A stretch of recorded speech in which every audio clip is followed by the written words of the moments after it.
All right, this is gskMTO, and welcome to my take on single source, shortest path, algorithms, and general what I've been doing. So this is going to be part one of series. What you'll need to know is the entirety of Dijkstra's algorithm. I've included a link in the description that will get you up to speed on that. It's quora, not Wikipedia. So you can check Wikipedia, but I think you know how to do this. I just think this link on Quora will provide you with better knowledge of it. And you'll also probably need patience because just a cursory introduction to what I've been doing, and you probably will wait for a while if you want to see all of what I've been doing. This is done over a 3 to 4 year period. So what you'll learn in this part is brief intro to my research and even more patience when you realize that I've just laid out the groundwork for way too many parts of this part series. So yeah, this is going to be long. So I'll tell you about the dark side of single source shortest path. Dijkstra's complexity fundamentally relies on hashing. It takes big O of E plus V log V time if you parameterize on edges and vertices, not something more in depth, because there are more in depth ways of talking about the complexity of Dijkstra. But if you're only parameterizing on edges and vertices, that's the time it takes. And it will take more time, like it will take more, it will be more complex. The big O time bound will be worse if hashing is not big O of 1. And that's a pretty hard constraint on the kind of hashing algorithm you're going to use. I mean, of course, hashing on a Turing machine pretty much always be assumed to be big O of 1 since a Turing machine, by definition, has infinite space that, well, depending on how you model. But so that's one of the advantages of talking about in terms of a Turing machine. However, hashing algorithms, unless you're assuming your hashing algorithm's a black box, the hashing algorithm will get in the way and say, oh, that might not be the case. It's hard to get good, solid hashes on a broad class of things that will keep the hashing algorithms to big O of 1 time. And practically, they're probably also not just going to be big O of 1 time since you're running on a computer and your load, quote unquote, of the hash table that you're creating will fill up. It will approach 1. And I mean, I know the specifics on this, but I'll just give you a brief rundown. You're not going to want it to get too high because that will break down, and the complexity of even things like cuckoo hashing, which have pretty good complexity under high load. You know, if the load approaches 0.5 to 0.75, you're going to end up encountering worse than big O of 1, even assuming it's a random process, worse than big O of 1. Random non-adversarial is in the computer can't predict where a given thing will be hashed to. Worse than big O of 1 time bounds. So that's why hashing is only big O of 1 in a limited sense. And also, you're going to have to assume that hashing, normally you assume the computer is, well, the problem giver is adversarial during the course of the algorithm, before the algorithm, at all points. But that means that some level of non-determinism has to be assumed. That's a big problem. You know, compared shortest paths to sorting, and you're going to see a mild difference in terms of the amount of assumptions you have to make for shortest paths frameworks to hold up. So that's a pretty big problem with what I call 3SP. Okay, single source shortest path, kind of a mouthful. I'm just going to call it 3SP because there are other kinds of shortest paths besides single source. And a lot of this can be generalized to multiple sources, but none of this that I'm talking about is going to be bidirectional, and you should probably just assume it's single source for peace of mind. So if we know it's non-deterministic, we're going to do the best we can and just, try to make lemonade from the lemons we've been given. We're going to turn that frown upside down. We've got some directions we could take this, but the one I've taken it is I've assumed that we don't actually need the entire path comprehensively in memory to just hand to the person that, or entity that is asking for it. 3SP becomes a problem where you've got this fuzzy kind of completion thing, similar to metaheuristic algorithms, where, that's a black box. What if what you need to hand back to the user is also a black box? What if you don't need to keep entire paths in memory? Memory is a huge problem. What if you don't need to keep them all in memory? I mean, there's a lot of deterministic work that's been done in this. If you look at Korf, etc., um, or Korf et al., I guess I should say, but I'm not very good at this academia thing. I'll get better, hopefully. Um,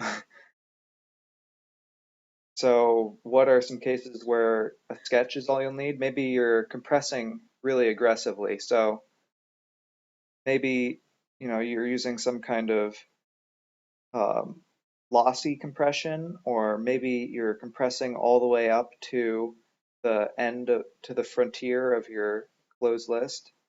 Um, in either case, that would be an example where my developments could help you. Maybe you don't even need to keep track of these paths. You only need maybe like the last node before, or maybe even just the terminating node of the shortest path. And in that case, the question becomes, where is which vertex in the set of all vertices that are terminating vertices in my graph, which vertex is the terminating vertex of shortest distance to my originating vertex? And I'll cover that in another MTO. And maybe you just need an attribute about the path that you can compute on the go, or changes along the way, but you don't actually need the vertices as they're represented. Maybe you just need the average of some number that's contained within the vertices, or the average of some number that is given by the edges you've traversed.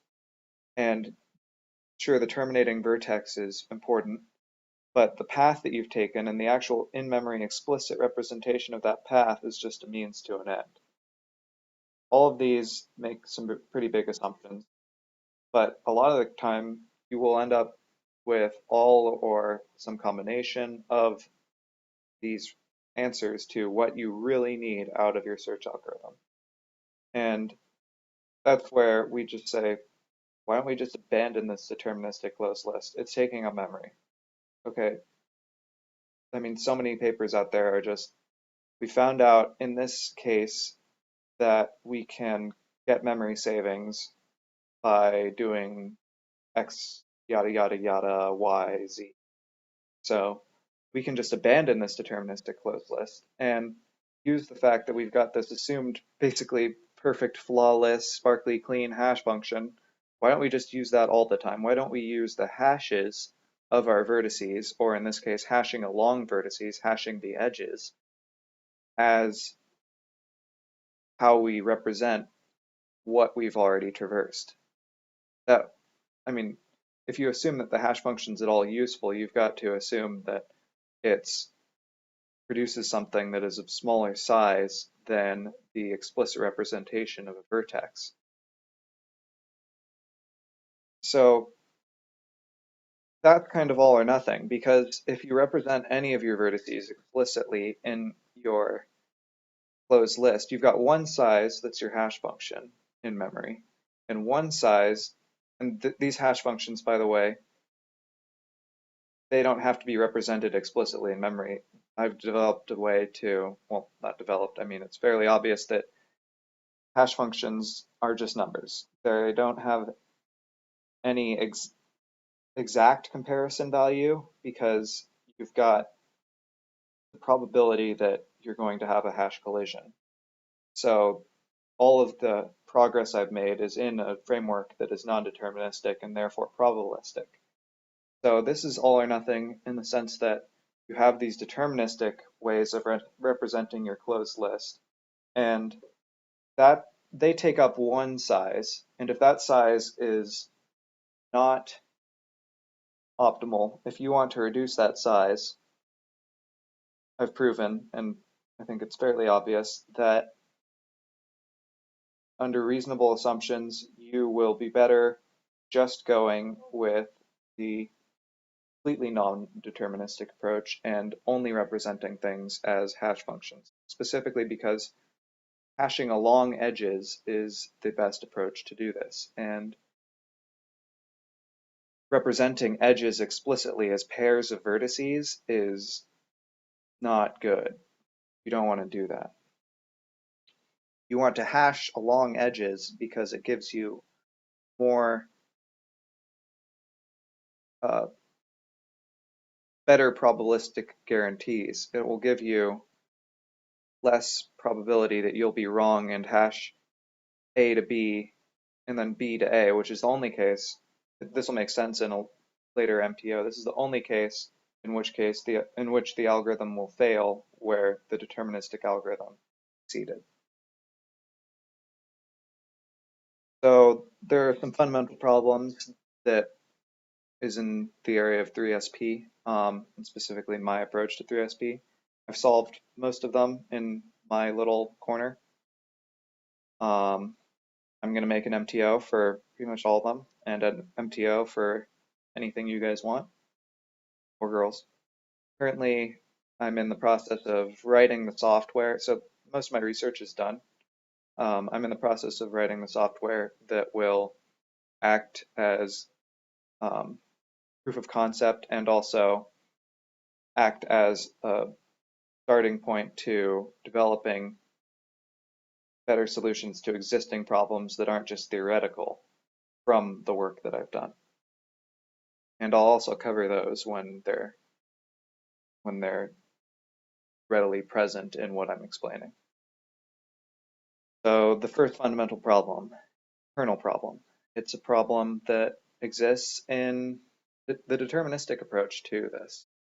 You've got your closed list, but only the boundary of your closed list is actually important. There's an unused kernel that you end up storing. In the case of a deterministic closed list, it will be explicitly storing, so that's even worse. And you either clean it out with a step where you go back into your kernel and you clean out all the gunk, or you somehow clean it out automatically in how you construct your closed list. I've taken the latter approach, as I've proven the first approach is pretty much pointless if you take a reasonable framework to dealing with 3SP in a non-deterministic fashion. But in the deterministic approach, kernel problem's been solved both ways, and you can choose from a wide variety of papers to explore it further. I've got two separate ways to attack this kernel inside of the closed list. I mean, they could be obvious to you, but I'll cover them in a later MTO. But that's kind of nice also that there are only two ways I've come up with, and as I mentioned, they're studied in the deterministic case. But what I've proven is that in my framework, there are only two possible approaches, and I found both of them. And my solution merges both approaches. They both have separate ways they handle it, but they can both be put in terms of their memory consumption. And memory consumption is something that I take into account on a non-infinite scale, as in my framework does not deal in a Turing machine, but I'll get to that later. It deals in something that's basically a pseudo Turing machine in the sense that for all intents and purposes, it's a Turing machine, but real numbers of bits can be considered as part of how we optimize the algorithm and determine the optimal solution. That will sound less kooky later. So I've got a representation problem. This is how we represent our closed list in memory. It's kind of permanently unsolved because there's a bunch of sub-frameworks to describe what we want out of our representation in terms of its memory consumption. But I've solved it for the one that I've chosen to use. This is probably the biggest problem because you're probably going to disagree with my framework. So you're going to have to come up with your own framework, and that's going to have a different representation. And I'm working on a more rigorous proof that it's optimal, since my current proof, I mean, it's heuristically very rigorous, but that doesn't mean anything. But the representation itself, the background work I had to do to develop the current representation I have is solid and rigorous. So for all intents and purposes, for my framework, the representation problem is solved. As I mentioned, framework dependent. The mechanical problem. This is a big problem. It's getting the machinery out. It's writing the code. It's getting the not physical machinery out into like transformations such as merging two search problems. Let's say you've got a sequence of two search problems, or you've got two search problems you're doing in parallel. How can you merge them under the same roof so that only one instance of this algorithm can handle them? And keep certain properties like no global state besides the priority queue and closed list. You know, a single, maybe you want to keep a single total order or a single partial order without a conversion between things. Maybe you want to keep certain properties of your graph true in the merged graph. Maybe you don't want to merge the graphs at all. In any case, that's going to be a hard problem. I mean, not going to be, but it'll be hard, the long MTO when I make one. Then splitting search problems. Maybe you've merged two, or maybe you know that you've been handed a problem that can be split up into two or more, maybe three search problems. And for whatever reason, you want to have three instances of the algorithm run and get better performance. Pre-solving, and by this I mean the kind of pre-solving that occurs in linear programming, where you check for bugs, where you do nice transformations to potentially make it easier to solve a problem beforehand. This is often called pre-processing, but that's another big mouthful, much like what 3SP used to be called was. So it's pre-solving. And improvements given even more uncertainty. What if you've got uncertainty not not in the approach you've chosen to solve search problems, but in the search problem itself? We'll cover that.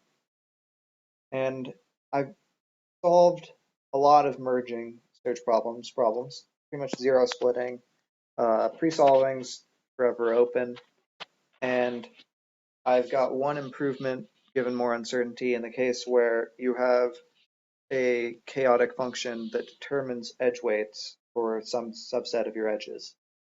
And I'm really proud of that.